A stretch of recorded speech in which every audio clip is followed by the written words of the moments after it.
What's up, gang? My bad. Can we come up with a name? Can I do that? I was gonna call y'all the Rockies, but sounds like crack. I don't want to do that. I don't want you guys to be the Rockies. That sounds really stupid, but that's the only reason I was thinking about the Shammies, but then that sounds like we corrupt or something, like we just some shammy little people. So, and I don't want that. So I don't know what we gonna be. We just gonna be the Clovers. Duh. It's a freaking Shamrock Clover. Okay. Hey y'all. Thank you for coming back to my channel. Don't forget to like, share, subscribe, and also hit the notification bell. How y'all been, Clovers? We're the Clovers. We came up with a name. Well, me, we, us. We did it. Anyway, currently in Columbia, Missouri, day 2. The person I'm training, coolest person I've ever met in my life. We're gonna do a video tomorrow on day 3, but it's just been like a really cool experience. And then I'm from St. Louis, so before I drove to Columbia, I just flew into St. Louis. Let me tell y'all about my flight into St. Louis. So as I'm at the airport, my hairstylist cancels. I couldn't find nobody that would take me in because I didn't land until like 7:30 p.m., maybe 8. And nobody, people don't take appointments that late. So I wasn't even tripping after a while. It ain't like I'm bald head or nothing. So it's not what I wanted. I'm usually used to my hair being done. But I've been getting so many compliments on my natural hair, which is like really making me happy. And I'm a very confident individual. But it's something about women in their hair. Ooh, public service announcement to all the men out there. Women in our hair is everything. It's everything. So it's not the fact that I'm not super confident with who I am. Bro, I just like my hair and my nails and my toes. And like, I just like my stuff being done. I just like looking, good.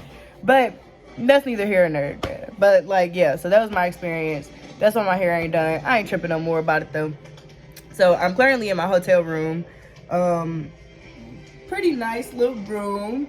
I was about to work, but not about to right now. I'm actually making this video to I've been reading like a bunch of comments asking me if I feel like it's worth it to dispatch box trucks. And I absolutely do feel like it's worth it. I started off dispatching box trucks. I didn't just jump into power onlys, reefers, and dry vans. I actually love the fact that I started off with box trucks. They're a little, I don't want to scare nobody. It's a little more challenging booking for a box truck. But it's super worth it because if you could book loads for a box truck, you can literally book if you can book a box truck load, or you can if you are a good dispatcher with box trucks, you can dispatch it, and it's gonna be so easy to dispatch anything else. I don't know why. It's like, I feel like since box trucks are kind of like sneaking into the industry, I don't feel like they are looked at as like an equal. Box truck owners are not looked at as equal to like dry van owners or something like that. But when you negotiate, and it just seems like a lot harder. So we all know industry standard is like $2 a mile. It seemed like you gotta pull their physical teeth out with pliers, and for brokers to give you $2 a mile for box trucks. That's why you gotta get like super hard. And like, everybody keep asking me, how do we negotiate? I teach my people we don't negotiate. Either you're gonna give us what we want, the dollar amount, or we're gonna walk away. There's so many lows that be in this world. Do not take cheap freight. Back to box trucks though.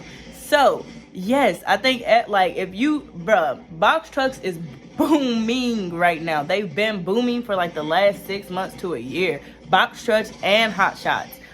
So they literally like, I ain't gonna say they sneaking in, but they like are able to take loads and help out. Bro, we are in such a crunch, like everything's delayed. So you get these hotshot flatbed drivers and you get the box truck drivers to help out, because technically box truck loads are just partial dry van loads. And with the flatbed hotshots, those aren't even partial loads. Like, you put a full flatbed trailer on there. But I would dispatch. I started off dispatching box trucks. I recommend using DAT for that. Truck stop was a little, you could do it. You would just be looking for partial loads and typing in those parameters. So when you do a box truck load on DAT, it's just easier. Like, you just click straight box truck, type in 26 feet, 10,000 pounds.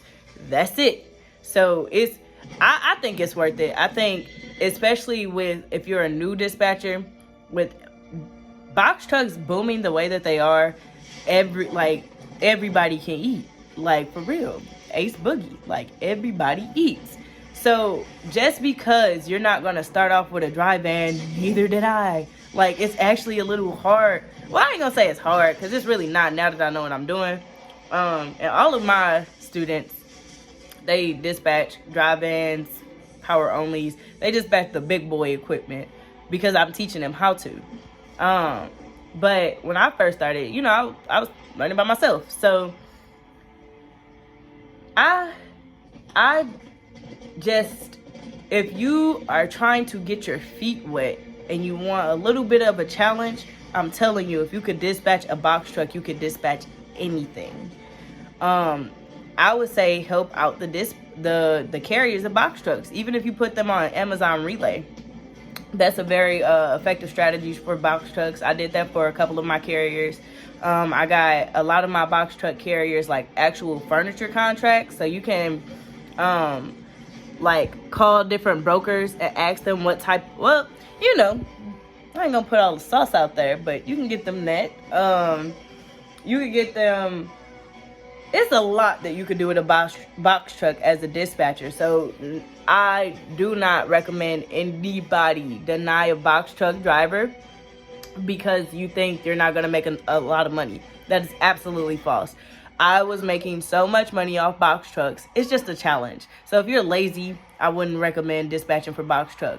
But if you're a dispatcher and you're having trouble getting clientele, stop overlooking those box truck carriers, because they make money out here. Don't get it twisted. They're making money. They are making money right now. So don't hold your nose too high above anybody, because they're making money. It's a couple of little things you got to do to get box truck loads, but once you learn how to really secure them, it's so easy to book loads for them.